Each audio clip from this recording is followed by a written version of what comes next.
dari prasangka. Sesungguhnya sebagian dari prasangka itu adalah dosa besar, dan janganlah kalian mencari kesalahan-kesalahan orang di antara kita, terutama kita sesama pengamal ya. Santen panjenengan ini sampun kenal ajaran lillah lirrasul bilwas. Sebenarnya orang yang sudah kenal ajaran billah niki sudah menerapkan la haula wala quwwata illa billah. Tentu panjenengan pun boten wonten rasa dzon terhadap sesama. Karena rasa dzon ini merusak segala apa yang ada di antara kita. Ranten dzon itu bukan hanya kita merusak keimanan diri kita sendiri, tapi akan merusak perjuangan. Semakin ini akan merusak agama kita. Oleh karena itu saya berpesan kepada teman-teman, bapak-bapak, ibu-ibu, saya bukannya saya di sini lebih pintar, lebih baik, lebih bisa, tidak. Saya sama. Kita perintahkan, Allah memerintahkan kepada kita ini disuruh saling memberikan yang hak ya, dan menjauhkan yang batil. Watawassul bil haq watawassul bis sabr. Jadi kita juga disuruh sabar, disuruh memberikan yang hak. Kalau panjenengan sudah punya rasa dzon terhadap sesama, ini akan semua rusak. Bahkan Allah dawuh anak ibadah ni abdi. Saya ini memiliki prasangka hambaku, karena hambaku punya prasangka baik, dia tak turuti baik. Kalau jelek, ya udah tak turuti jelek. Ini Allah. Jadi Allah itu Allah khalaqakum wa ma ta'malun. Apa yang diciptakan makhluk oleh Allah ini semua Allah yang berbuat. Kalau sudah kita tahu begitu, harusnya kita sudah kenal lillah lirrasul bilwas. Sebetulnya sifat-sifat yang begitu itu harus hilang. Begitu juga kalau kita wajib mujahadah, merasa kita mujahadahnya sudah paling bagus, ini juga bahaya. Hati-hati. Ini namanya merampas hak-hak sifat-sifat Allah. Jadi panjenengan itu mujahadah harus diniati billah, niat melaksanakan perintah Allah sendiri.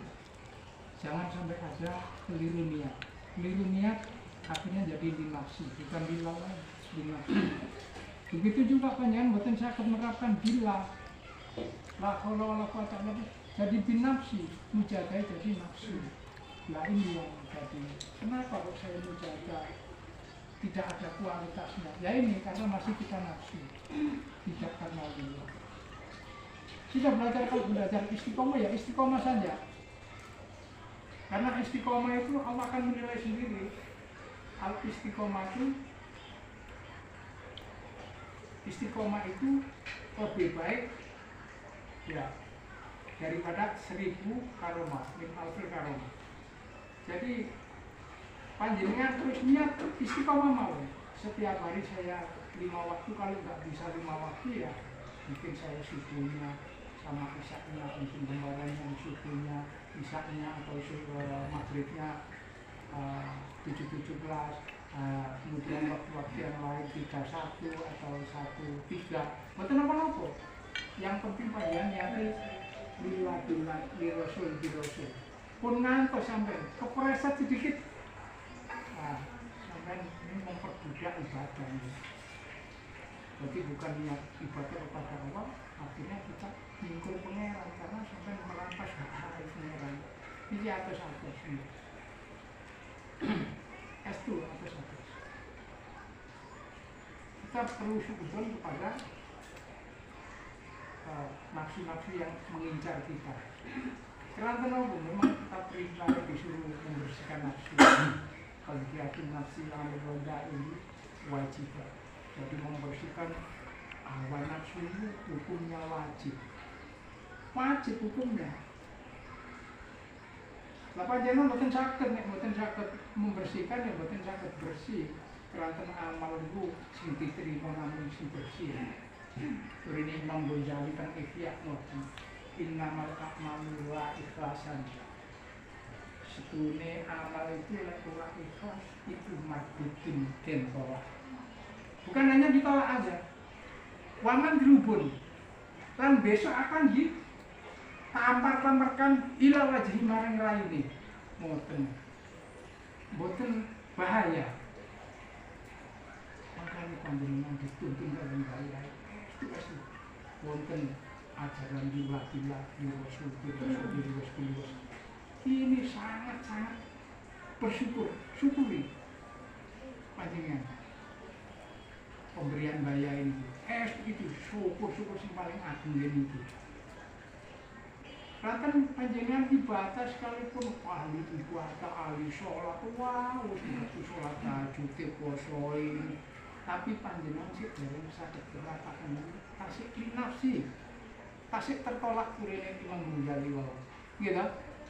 Ini bahaya. Makanya kenapa saya sering memesan pada bapak-bapak ibu, monggo kita sering-sering begitu rumah tangga masyarakat sama kita mendekatkan diri. Karena beliau itu merupakan pintu-pintu hadirat Allah. Dan kita takrib dulu, silakan sering berlatih-latih gitu. Qalbun arif hadratu wa khawasul al-rabu. Hatine wong arif billah itu adalah merupakan pintu hadirat Allah. Wa khawasul al-rabu. Jasate ana pintune pangeran. Wa man taqarraba ilaihi. Sing sapa wonge mendekat ilahi marang Gusti Allah tiyang wau. Ya, bil qurbil mulai kelawan jabatan sesuai jabatan tentunya kita sebagai beliau sebagai guru yang bisa mengusulkan bisa kita yang mengkaji kita harus dengan cara sing sopan sesuai dengan adab. Iya. Maka panjenengan futihat wa hawasu abu-abu. Jadi akan terbuka pintu-pintu hadirat Allah panjenengan dumateng Allah Subhanahu wa taala. Sampai harus yakin seyakin-yakinnya. Lek panjenengan mboten yakin, iman kok tapi tidak melaksanakan, mboten yakin ini. Padahal Allah itu sudah kita ini sudah beriman yakin bahwa pangeran itu adalah pangeran awak dhewe, gitu. Nabi Muhammad, ya, Nabi itu, tapi kitab, ya, Quran kitab saya. Yakin, tapi kenapa pangeran memerintahkan ya ayyuhallazina amanu dzukuru fis-silmi kafah. Disuruh masuk Islam secara apa keseluruhan totalitas. Disuruh masuk totalitas. Maksudnya apa? Laksana ino perintahku iki, syariatku iki. Ojo cok awakmu yakin kok tapi enggak melaksanakan perintahnya, enggak melaksanakan. Ya apa angen-angen itu adalah perbuatan syaitan. Sama sampean kepingin nang Mekar aku ditolak kepingin tok tapi mboten menjalanaken ke sana. Ya itu bukan namanya sampean tolak. Pirang panjenengan damel kak boten mriki didamel puter-puter ki ambek nggih ya. Lah itu perlunya implementasi adalah ilmu syariat. Begitu juga Mbak Yai merintahkan gini, wis ujian, monggo harus dilaksanakan. Rubu sana, kemudian syariah, kemudian diskusana, kemudian kubro, ya harus kita laksanakan dong perintah Mbak Yai. Gitu, lek Quran ati Allah ati Rasul kan ngoten perintah. Cuma ati luas belum sampaikan. Dari Quran kita yang waktu dia harus paham itu ya, bisa mentaati perintah Rasulullah juga perintah bos. Karena apa bos ini tangan kanan ini bayai, tangan kanan ini Rasulullah, nah ibu Rasul gitu. Lah orang yang merintahkan dengan yang diperintahkan lebih dominan yang merintah. Di situ ada yang diperintah siapa? Bayar, ada apa-apanya? Ya tetap Rasulullah bertanggung jawab. Rasulullah ini perintah dari Allah, Allah juga tanggung jawab. Nggak mungkin dibiarkan. Sampai ingat zamannya Syekh Abdul Qadir Jalani waktu santrinya ditarap, mana buka? Syekh Abdul Qadir Jalani, mana buka? Syekh Abdul Qadir Jalani. Lapor nang Gusti Allah. Gusti, ini tak tanya kok. Jawabnya, siapa pangeranmu? Kok Syekh Abdul Qadir Jalani? Sampai 3 kali akhirnya datang lagi, begitu mau dipukul, Syekh Abdul Qadir Jalani datang. Loh, gosip nganten iki lho. Mampu di alam kubur, di alam mana saja bisa. Dipegang, coba pukulin santri itu. Tak ilangi panasin rokok, tak ilangi nikmati swarga. Lapor nang Gusti Allah. Ya wis jarno iku, wis mung tak serana karo Syekh Abdul Qadir Jalani. Niku gosip waktu itu zamane Syekh Abdul Qadir Jalani. Lah sakniki sinten? Ya beliau punya hak veto ngoten sami. Seperti contohnya waktu Yai Abdullah, putrane Yai sinten niku, adiknya yang Nganjung nggih Pak. Yai Abdullah niku. Putrane Yai adik Yai Salman niku. Dia itu karena di pondok 13 tahun saking pintere kita nggak kenal, nggak mau nang Wafidiyah. Padahal abai sudah kenal Wafidiyah. Yai Salman masih Wafidiyah. Sadari apa? Begitu melihat putranya Yai Salman masukin dana box, le masukin apa itu le? Oh uang paman 1.000 rupiah ini untuk sedekah untuk kedua orang tua saya. Baca apa? Ya saya dari 3 kali fakir. Setelah itu merenung Yai Abdullah, ini benar apa kata Yai saya waktu di pondok. Sesuatu yang kecil tapi besar semuanya. Akhirnya beliau masuklah ke Wahidiyah. Tapi mengamalkan ya saya Rasulullah belum sampai lembaran karena beliau nggak mampu karena udah sakit-sakitan. Akhirnya beliau mengamalkan, wis Kang, ngambil Kang sama katanya. Udah Kang, aku tak ngamal Wahidiyah, tapi kau ya saya Rasulullah toh. Terus ini ada dana box saya naruh di bawah kolong tempat tidur. Nanti kalau saya meninggal, tolong insyaalkan pembayar. Harus sampean yang antar dana box ini. Sampaikan saya, amanat saya. Saya tolong. Saya dulu kontras Wahidiyah, tolong saya dimaafkan. Terus tolong saya dijadikan santrinya beliau. Kemudian sampaikan ini dana box ini 3 wasiat. Akhirnya Yai Salman setelah 7 hari sowan atau beliau kembali. Ingat bahwa di situ di bawah tempat itu ada kaleng dana box ini. Amalan disampaikan. Mbak Yai sudah ada di depan teras. Assalamualaikum, waalaikumsalam. Ini Yai Abdullah kundur nih. Loh, nggih Mbak, kok ngatas Mbak Yai? Nggih pirang-pirang. Ya Mbak Yai ya. Setelah panca indera sudah sampai kemana-mana. Akhirnya Yai Salman lalu ini wonten amalan saking adik kula iki sama saya disitu menyampaikan dari begini beliaunya baru mengamalkan seminggu ya dari 40 hari. Oh gini, terus nyuwun dimaafkan. Oh kurang aku nyuwun gila yang miliki amal ya. Terus panjenengan kaki batu santri panjenengan. Oh gini sampai segitunya bayar. Kemudian pada saat 7 harinya, pas kalau orang Wahidiyah seperti di kampung saya itu ya setelah tahlil mujadah keluarga. Ya jam 12 Yai Salman kelam plesetan. Datanglah Yai Abdullah dengan percaya yang sangat sebenarnya sangat tinggi ya. Akhirnya loh, siapa? Aku kan, aku Abdullah kan, masa sama lupa?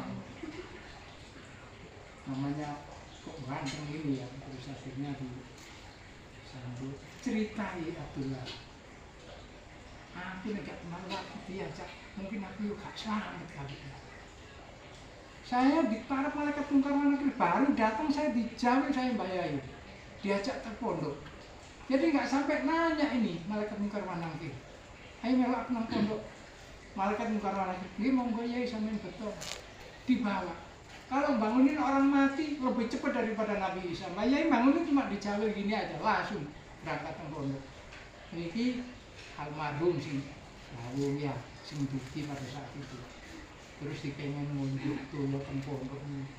Itu tuyo nang pondok kok. Waduh, kayak kamu syawak gini.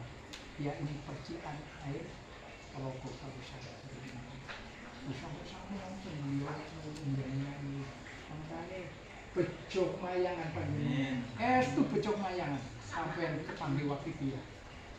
Lek panjenengan badhe medal niku kene monggo mboten apa-apa Mbak Yai, mboten apa-apa. Mbak Yai itu yang mau, silakan yang mau. Nggih ta? Yang mau. Kalau enggak mau monggo. Wakil itu butuh yang mau kok. Nggih ta? Memang Islam itu datang dulu itu asing, kembali nanti juga asing. Itu Rasulullah kan juga itu sama. Apakah orang yang mau profesor, doktor itu yang dipilih? Enggak, orang yang buta huruf. Coba sampai lihat. Tapi ilmu, ya, ilmunya sudah dimasukkan semua oleh Allah Subhanahu Wa Taala. Nah, ini yang perlu kita sampaikan kepada orang Islam. Selama itu melalui wonten sharing monggo ya, sharing mawon ya. Jadi kalau hanya sekedar menyampaikan gantian saling menyampaikan yang hak dan yang batil. Mengatakan sing saged kula sampaikan kurang langsung kula ingin mengaturkan insyaallah menawi wonten isu singgaras di pengeran menawi wonten sing kelintu di nafsu kula. Lalu kula aturaken kepada semua jamaah. Kula matur sembahun kalau ini disupport pelaksanaan ruku sana. Bapak Usman matur sembahun nggih. Kalau rencang-rencang sedanten terus banten mugi-mugi amal panjenengan diterani oleh Allah Subhanahu wa taala. Dan angsal syafaat saking beliau Rasulullah SAW dan tarbiyah natura serta pertolongan dari Yesus dari zaman beliau. Dan saya pada malam ini untuk kepanitiaan rukuk sana saya nyatakan ditutup ya. Dan saya terima kasih kepada semua teman-teman yang telah